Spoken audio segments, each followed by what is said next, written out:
The other two are in Los Angeles. One is named John Chen. The other one is Lin Fang.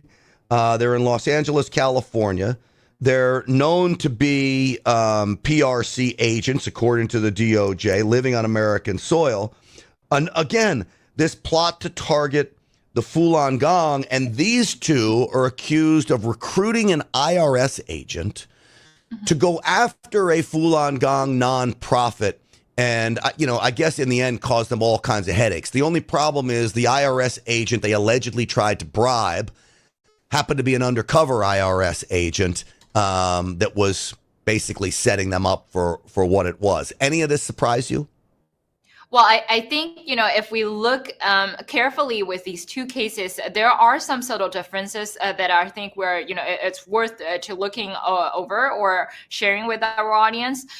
Specifically with Ping Li, with all these kinds of cooperative contacts, those people do not contact the MSS directly overseas. These people have overseas contacts who also worked for the Chinese Communist Party. So Ping Li was just, part of the network and probably the end of the network, working as an informant for the Chinese government. However, in Ping Li's indictment, his overseas contact was not listed as a co-defendant in his case. And I wondered why, our Justice Department didn't, go even further, to investigate his overseas contact.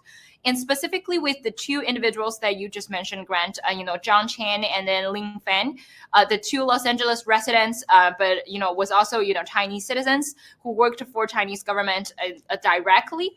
These people are not merely just trying to obtain information. These people were sent by the Chinese government to conduct a bribery scheme here in the United States. They have been asked to approach a purported IRS officials and trying to bribe the IRS official with, cash deals. Originally, they were planning to do a $50,000 cash deal bribery.